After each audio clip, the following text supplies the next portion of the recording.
It's time for the Bleed Lows Podcast with your hosts, Alonso and Juan, Alicia Del Valle, and the babyface gimmick in the sky, Roger. BetOnline is your number one source for all your summer sports this season, from MLB, golf, NBA, and NHL playoff stats. All the latest stats, news, and scores available to follow your favorite teams. Get the latest odds and lines, including the latest team matchups, player props, and odds on just about every sport out there. Head to the website today or use your mobile device to get in on the action. BetOnline, where the game starts.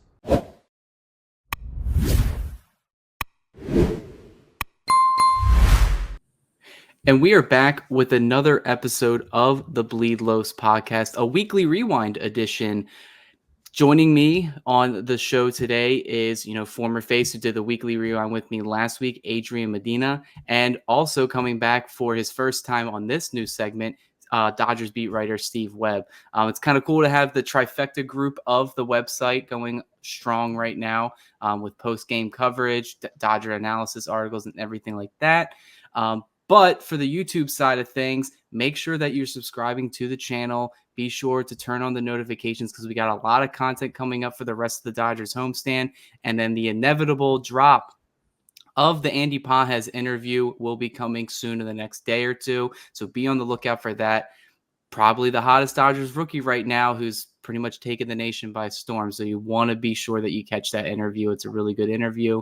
But looking at this weekly rewind edition, there's a lot of stuff to talk about. A lot of stuff happened. Some pretty good things for the Dodgers. And if you're a Dodgers fan, like all of us are, Adrian, I'll kick it off to you because you just finished the recap for the series. The series just wrapped up, but the Atlanta Braves came to town. It was, each game seemed like it was a sold out crowd.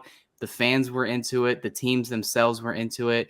And the Dodgers end up coming out on top with a series sweep. How shocked were you that not only did the Dodgers kind of outplay the Braves in pretty much every facet of the game, but they ended up sweeping them for this weekend series?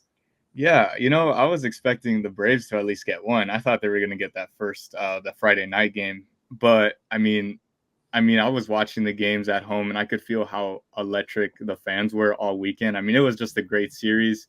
Everyone anticipated it to be. And just to top it off, I mean, everyone did their part, pitching, offense, and to finish it off home with the sweep. I mean, that was picture perfect right there. Yeah, we just had our live, this past Thursday, and one of the topics of that was, highlighting this Braves series, what we were going to expect. And I, at the end of it, said, looking at how the Braves pitching lineup was coming, how the Dodgers offense was going, I said that I said there was a high chance that they were going to sweep that series. And even I was a little shocked of how dominating they were to the Atlanta Braves, who, in my mind, you look at their offense last year, Steve, I know you and I have had conversations about, who really is the juggernaut of the National League right now. Me and you kind of leaned more to the Braves, but it seems like some of their pieces in their lineup are struggling. Similar question, I asked to Adrian, what were your thoughts of this series, and were you surprised that the Dodgers not only came away with the series win, but, a complete series sweep? Well, I didn't have a sweep on my bingo card, but I mean, I was very hopeful considering how they were sort of rolling, and the Braves did not look great up in Seattle. They were, scuffling a little bit. I mean, Seattle has great pitching, of course, but I was a little bit shocked, to be honest, when I dug into this series for the first time, because I saw their record and I thought, oh, Acuna must be doing great, and Olsen must be doing great, and Riley must be doing fantastic because they're like 20-9 coming in, and then I look at their stats and they were like very pedestrian. I mean, Acuna picked it up a little bit over the weekend, but I was really surprised at how they're able to go 20-9 coming into this weekend and have those three big pieces not doing that well. So if you look at where the Dodgers were pitching wise and where the Braves were hitting wise, the sweep becomes a little more understandable. And I think probably this is not the best version of the Braves. I think we can agree with that. They were scuffling a little bit, and they didn't get a lot of production out of certain key players. but I mean, it was dominance, really, wasn't it? I mean, we had Gavin Stone, who still got rookie status, who basically, you know, was maybe pitched his best game ever, and then you had Glasnow, which was complete domination, and then today with the game today was I mean, it seemed like it was in hand the entire game. I mean, it helps to get a home run in the first inning, of course, but it really, I mean, I was really impressed, and I might have to amend my preference for the Braves lineup now. It was. I mean, I'm still a little worried about 7, 8, 9, but certainly this weekend gave me a lot of calm. Yeah, I definitely agree with you. You know, the Braves come in, they didn't do too well in Seattle, but Seattle, you know, they're pretty much breaking records in terms of how good their starting rotation is this year. You know, it's pretty much, you know, 100% they have the best, you know, pitching staff in baseball right now, the amount of runs they're able to prevent. So seeing an offensive driven team like the Braves go there and struggle, you can kind of expect it. But then I agree with you. You know, I have, you know, I'm fortunate enough to be on the East Coast, you know, in the Philadelphia area where, you know, the Phillies, they are keeping a good eye on the Atlanta Braves. So when I turn on the sports channels, that's the team they're analyzing the most. And then when you see Ronald Acuna not hitting well, when you see Austin Riley not hitting well, and the fact that the Braves other pieces have to be, you know, picking up their, you know, slump essentially. It can't go on for a full 162. And Ronald Acuna did kind of wake up this series. He did have he was probably the best hitter for the Braves this weekend. But he, you know, he proved that he just isn't enough. They all have to be clicking. And the Dodgers, you know, they also know that as well. Last October, their top 3 guys were not clicking at the same time, and then they end up getting swept. So each team, you know, they have their vulnerabilities. Every team is beatable. I looked at the pitching matchups the same way you did, Steve, and that's why I kind of picked out saying, hey, I could see, you know, Gavin Stone like out pitching this Braves lineup right now, the way that they're hitting. I definitely am going to take Tyler Glasnow 9 times out of 10 in every start that he pitches this year, because he just looks pure dominance on the mound right now. And, you know, toss up James Paxton while he's getting it done in an unorthodox way with walks.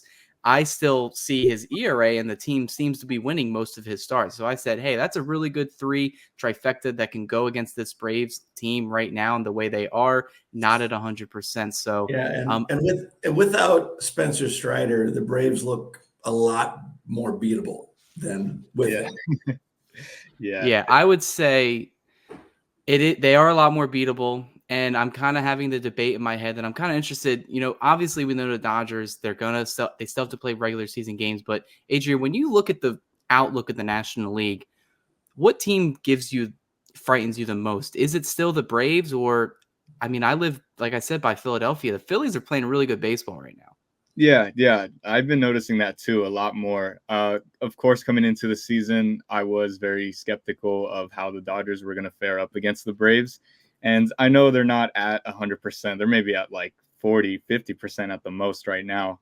So I can't wait to face them in the playoffs. But as of right now, I would say it's the Phillies. I mean, no one's even talking about them as much. And that could be very scary for a team to not put any attention on when they're doing good. So I would say it would be the Phillies for sure. Yeah. I mean, that rotation is amazing. What they've done the last month or so. Yeah. Yeah, exactly. Steve, would you agree with it's the Phillies right now? They're playing probably the best ball under, right? You know, it would probably be the Phillies and the Dodgers in terms of the National League. Yeah, I mean, you have to, you know, you are what your record is, and the Phillies are winning even tonight as we record this. So they, you know, if they win tonight, they'll go to what I think 24-12 or something, 24-10, something like that. Yeah. You know, that's rarefied air. I mean, that I don't think the Phillies had even the kind of slump that the Dodgers had to work their way out of. I mean, a lot of this is, you know, I don't know if I would pick the Phillies over the Dodgers. I probably would not. But you know, the Dodgers had that little hiccup on their last homestand that they had to sort of, you know, work their way out of. So it's, you know, not completely surprising that the Phillies are doing so great. I mean, they've got Zach Wheeler, they've got Ranger Suarez, they've got who am I not thinking of? Aaron Spencer Nola. Turnbull. Yeah. I mean, I certainly wouldn't want to face those three guys in a series, but the Diamondbacks beat them last year, so yeah, I think you segue into a really good spot, and that's kind of what I want to highlight in this series because there seems to be some debate, and I think the reason why the Dodgers came out on top in this series and in the Arizona series is because they got some flat out dominant starting pitching. I feel like if you can still have your starters go 6 or 7 innings, that puts you in a position to win a ball game. And, James Paxton pitched into the 7th today. Tyler Glasnow went 7 innings yesterday. And it just seems like if they can get starters to go deep into games, the bullpen benefits, the offense, the way they're hitting right now, obviously that's going to make it easier. But how important is starting pitching, for a team like the Dodgers right now? Well, I'd say it's critical, because the Dodgers are going to score their runs. The thing we're all worried about was starting pitching and the bullpen to probably a lesser degree at the beginning of the year. But I mean, so far so good, I guess, and we still have the 1-2 punch of our crafty veterans, Buehler and Kershaw, coming back. So I really think that, especially if you're playing a longer series, getting good starts in game 1 and game 2 and even into game 3 is so critical, because if you burn your bullpen and you win game 1, you have a win, good for you, but you're really not set up for the rest of the series. So, yeah.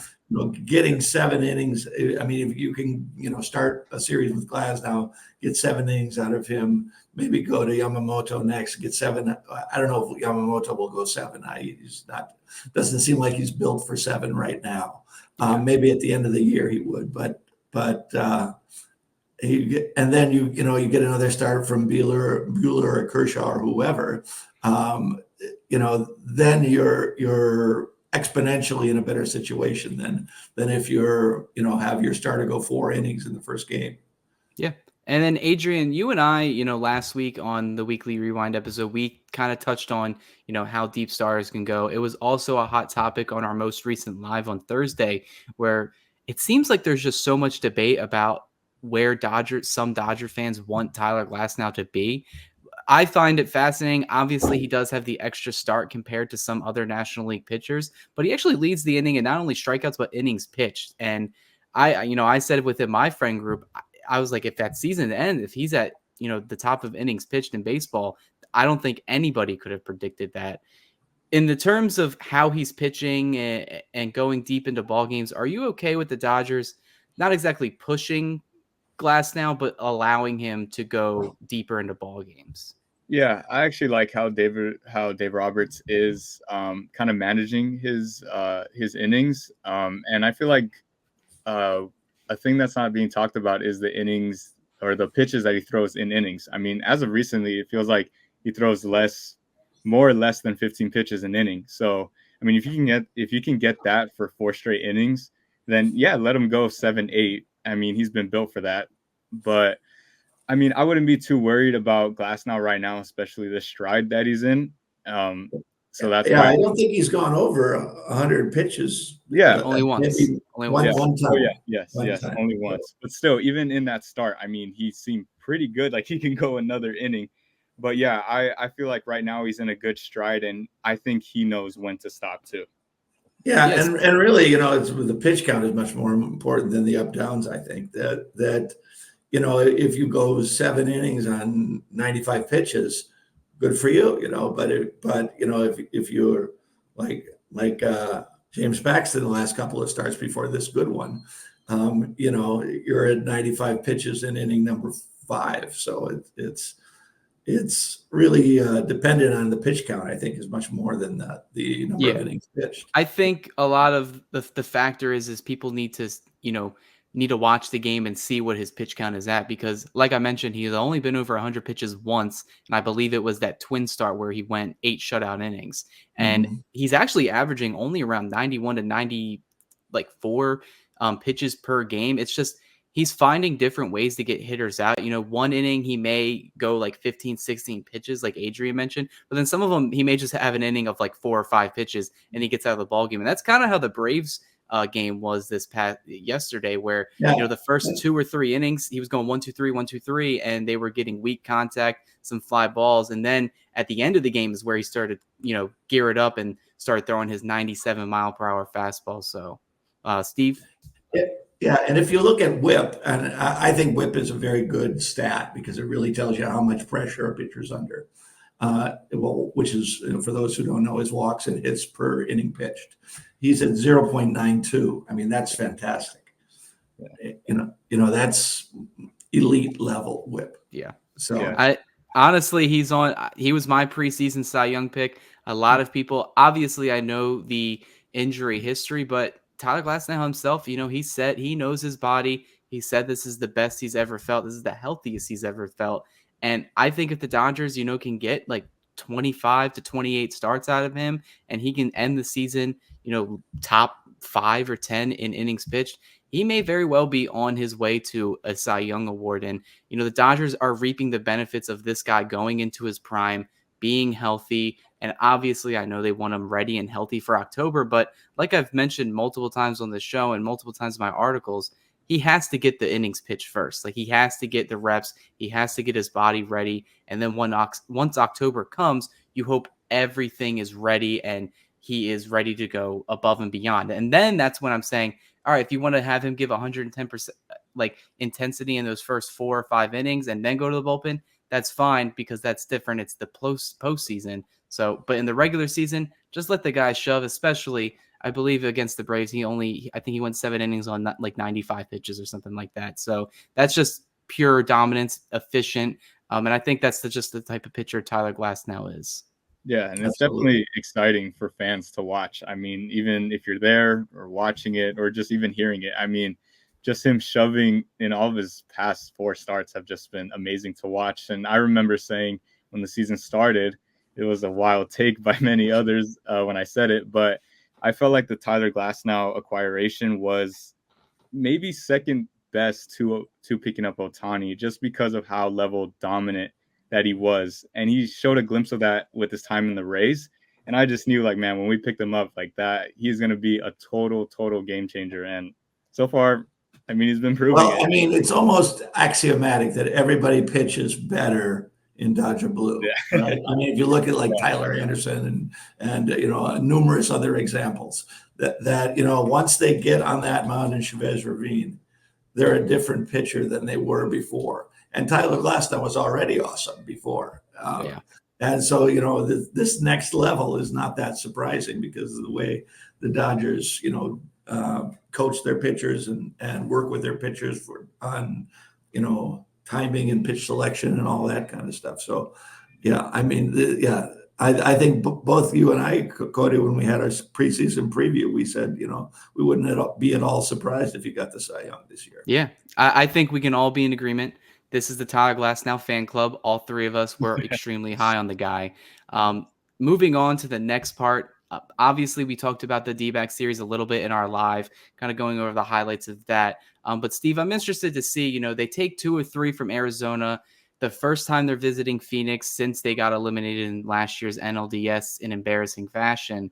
Were you surprised, how flat the D-backs are looking, or is it just similar to the Braves where this isn't the team that's, going to be there at the end of the season? Because Well, if you look at their IL, they're kind of battling the injuries right now. Yeah. I mean, they've got a lot of people on the injury list. I was surprised at how well they got to Jordan Montgomery. I wasn't surprised that they took 2 out of 3 and they could have swept, really. But they had that weird B game in the middle there with that Christian Walker walk off to it's like like Nabil Crispin will be on the team much longer. Anyway, I was surprised that how really they got to Jordan Montgomery pretty easily. He didn't last too long. I mean, he might have pitched 5 innings, but the game was basically over by the time he left. And Jordan Montgomery has a history in that ballpark and has pitched well before. I mean, he did have the late start and everything else, but it seems like I'm kind of liking our right-handed lineup a little bit better than I thought I would. I guess Andy Pages has a lot to do with that.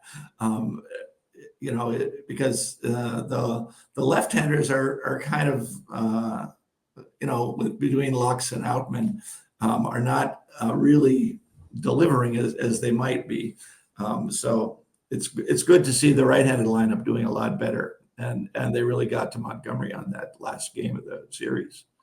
Yeah, Adrian, looking at the D-backs series, we were, previewing that series, and obviously the Dodgers downplayed the importance, but to us as fans and people that are covering the team, or anyone that's played sports in general, going back to the, the ballpark or the stadium where you were eliminated last year, obviously these two teams, each of them made improvements. The Dodgers, we saw what they did this offseason. The D-backs, they equally had a really good offseason as well. To go into Phoenix and take 2 of 3, it's obviously a big deal, right? Oh, yeah, definitely. And I know Dave Roberts kind of sideswiped it and said, no, we're not coming into this game any differently. But it did definitely see like they played with a little bit of a chip on their shoulder, which is nice. I mean, you want to go back to that place and you want to, you basically want to win. You want to win in that place. And they definitely did play with a lot more heart than they did last year. And it was just very, very fun seeing them beat them.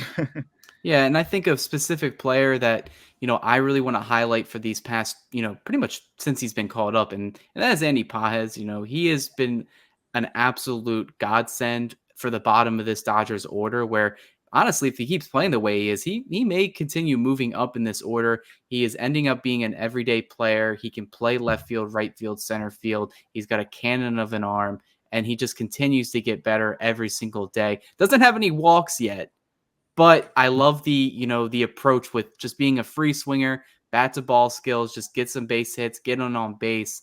Steve, you recently wrote, an article on DodgersBeat.com pretty much saying that Pages has arrived and he's pretty much here to stay. And I agree with the sentiment. It's time to get this guy a number. But what have you been seeing from Andy Pages recently?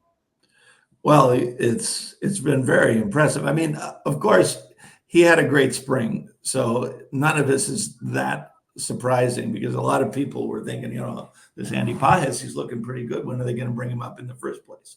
But it the first week or so, it was a real struggle for him because he got that first hit, but then I think he was hitting after a week of games, he was hitting like 182, and he had 9 strikeouts, but he just something clicked and he just figured it out. And I mean, he had a rough day at the yard today. I think he struck out 3 times, but I mean, it was Max Fried. So, a lot of people get 3 strikeouts against Max Fried.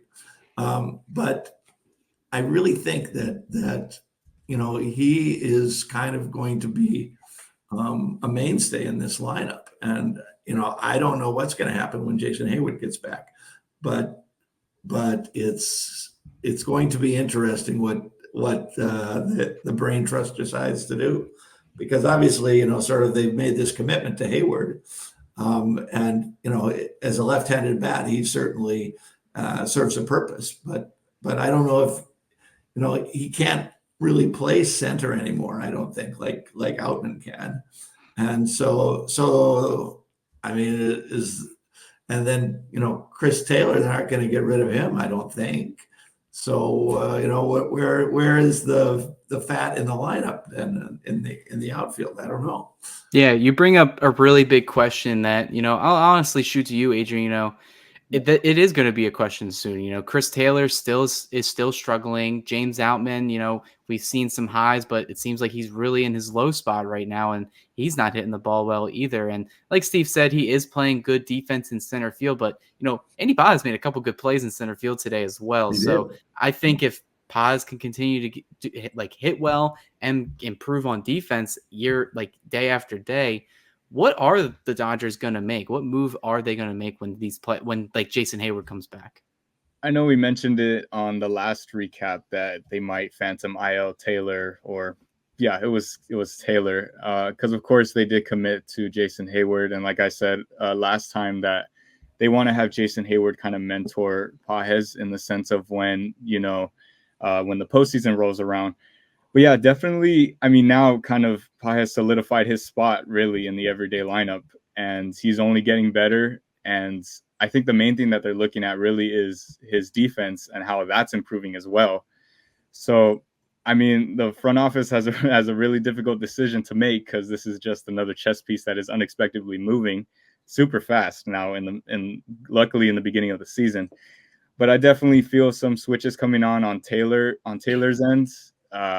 But yeah, I mean, it is definitely going to be a difficult situation. Yeah, I mean, as it is right now, he's sort of a free out every time he comes around in the batting order, and that's but I don't know what it needs to happen to get him going. I've never seen a slump this extended from him. I mean, he's always been streaky, but this is just awful. And we mentioned it last week. We said, how long can the leash be? And honestly, because he is on a guaranteed contract, he has been on the Dodgers for a certain amount of years, so he cannot be optioned without his consent. We saw that happen with Jose Abreu with the Astros. He decided to get optioned down because he obviously realized whatever he was going through, he couldn't. That might be a way to go. Send him to the send him to Oklahoma City to mess around and see if he can get his stroke back, or I don't know. Outman certainly needs to work on some stuff too. I mean, there's still just way too much swing and miss with Outman. That's where I'm kind of leaning to as well, because, it's easier, unfortunately, because, he is a friend of the show. It's easier to, option Outman outright just because he's still younger and he still is on his rookie contract. He can be optioned. He has options available. And if they feel comfortable with, Pages playing center, they may just do that. And it really is dependent on how Taylor, Outman play over these next couple weeks. Right. Yeah. And if you got Hayward as a left-handed bat, you'll have him available to you could put Pages in center and put Hernandez in left, and then probably Hayward back and right. And that would at least give you one left-handed bat in the outfield. The way it is now, I just don't see James Outman fixing what ails him at the moment. And it breaks my heart, because he was such a solid player last year, but it's just not happening. I mean, the body language is not good. He just feels like he's lost. Yeah, same for I feel like more on Outman and Taylor's side, it's more of a mental thing than I think a fundamentals thing. I'm sure they have their fundamentals down, but as of every ball player, I mean, it's just the mental side of it. I'm doing bad, I'm going to do bad this at bat, or just nothing's going my way. I know Outman had a lot of good hard contact, but just wasn't going anywhere. And yeah, I'm sure on this side, I'd say it's more of like a mental thing. Yeah, and I feel like I agree with you. We talked about it before as well, previous episodes, and it's like he was making hard contact, but now it seems like he's just striking out now. It seems like he's getting more swing and miss, right. And obviously they can't allow that to go on any longer. Right, and there is some precedence. If you remember 2 years ago, they sent Gavin Lux back to Oklahoma City for a while, because he just got off to a horrible start, and they said, Gavin, it's not happening. Go back and work on some stuff. And he came back and he was fantastic. The last, 6-8 weeks of the season, he was wonderful. So, maybe that's what needs to happen. I don't know if Taylor going to the IL is something that the Dodgers are willing to consider, but they're kind of stuck between a rock and a hard place. If they want to get Pages in there, he's a right-handed bat, and they're not going to sit Hernandez. Teoscar, and you got Kike who could be Chris Taylor, but and play a lot of different positions. So you still have a utility guy on your lineup, but Taylor, they're just sort of he's just hurting the team every time he's on the ball field. Yeah. So honestly, moving on to the last segment here, we got the Miami Marlins coming to town, fresh off. I think they had a productive weekend. They got a series sweep, I think, and the Dodgers get a series sweep of their rival, the Braves. But I think the biggest news of this is that Walker Buehler is coming back, and we talked really intensively at the end of our live last week about what our expectations were for Buehler. I've written 2 articles on Dodgers Beat, kind of highlighting, Buehler pre-second Tommy John surgery, and then kind of what we should realistically expect based off of what we've been seeing in his rehab starts. So before I get to you guys, I did predict that he was probably going to go at least 4 innings, but probably giving up around 4-ish runs. I think the Dodgers on a good day would hope to get 5 at least, around 75 to 80 pitches. But Adrian, I'll go with you first. Buehler's coming back. It's huge. He's going up against a struggling Marlins team that's kind of already thrown the white flag. They traded Luis Ariz to our rival, the Padres. What are your expectations for this series, and what are your expectations for Buehler in that first start? I don't want to say it's going to be an easy series because, of course, every team that comes to play here always tries their 110% best. So I'm going to keep it as hopefully the Dodgers at least take 2 out of 3. That's expected. Buehler, though, I'm expecting him to go at least 4. He will give up a good 2-3 runs, but I'm pretty sure they won't allow him to go more than 75, 80 pitches at most. I feel like this start is really just to get the jitters out of him. It's been over 2 years since he started, and what a perfect team to start him up against. But yeah, definitely, I feel like the Dodgers should roll against the Marlins, and Buehler finally getting his foot in the door again. All right, Steve, what's your predictions for Buehler's stat line? Yeah, I think probably I'm with you guys. I'm hoping he does a little better than 4 innings and 4 runs, but I'm sure he has high expectations for himself. But his velo hasn't been that great down in his rehabs, has it, Cody? No, he's averaging around 93.5 miles per hour. He's Yeah, topped out at 95, but he hasn't. That's not vintage Walker Buehler, so he's not going to be able to blow away guys like he used to. So I think, he might have to, there's going to be some time where he's going to have to learn to pitch with the body that he has now. He's going up against a righty named Roddery Munoz. I don't know much about him. He's got a 2.45 ERA right now. I think probably the Dodgers could get runs off of him because they get runs off of everybody, it seems. So hopefully, the Dodgers will get off to a nice lead and let Buehler kind of feel his way through the first, start. And I think, the thing about Walker Buehler is he's kind of a well-oiled machine, right? And he never starts his season out great. If you look even in 2019 and 2020 and 2023 when everybody thought he was going to get 22 when everybody thought he was going to get the Cy Young before he got hurt, or it was 22 or 21 when he was pitching so great. If you look, it's always like in the first month of his season is like, oh, he's pitching 4.20 ERA or something like that. And then by the end of the season, he's unhittable. So he really needs to ramp himself up. And I mean, he had a lot of time in what did he do? 6 rehabs, I think. 6 rehab starts, one Yeah. in 5 of them were in AAA, one was in single A, each varying in innings and pitch counts. You know, he had one of the starts where he had the comebacker hit his hand, only pitched like I think 1 or 2 innings in that game. A couple of them were 4 innings, a couple of them were 3, and the most recent one, I believe, was 5 or 6 innings, and that was his most effective one because, you know, like you were mentioning, he's gonna have to figure out a different way to pitch, and he's kind of actually starting to go with more of that off-speed cutter combo rather than trying to overpower them with a fastball. And, you know, we've already seen that, you know, recently with Kershaw, how he's changed his attitude to pitching, where Kershaw was one of those guys that would just pound you with, you know, strikes in the strike zone with a fastball and then hit you with a curveball or a slider, where now he's kind of pitching backward at hitters as well. And Buehler may just have to take that, that advice as well.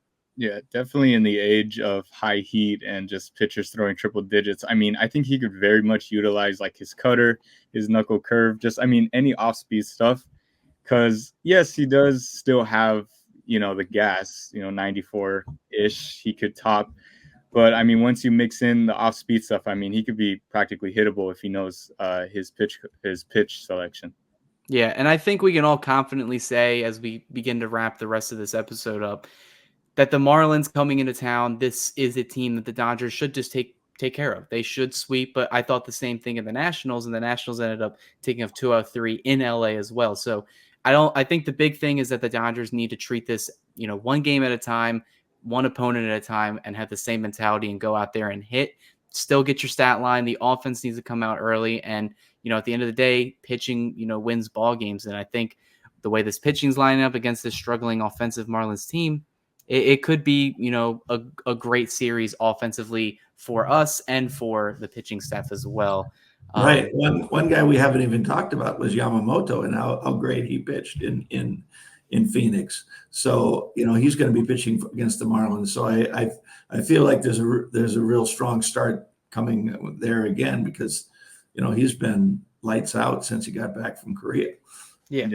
And all in all, I've kind of jokingly said it off air where I think the Dodgers are entering their autopilot mode, which is where over the next couple months they go 80-20 out of nowhere and they just clinch the division and then they get ready for the playoffs with well over 100 wins. I think we're entering that. It seems like the offense, even with Mookie Betts slightly slumping right now, it seems like Shohei Ohtani, Freddie Freeman, and others like Andy Paz are picking up the slack. But it should be a good series. Hopefully, with the next weekly rewind, we're talking about more winning ball games for the Dodgers here.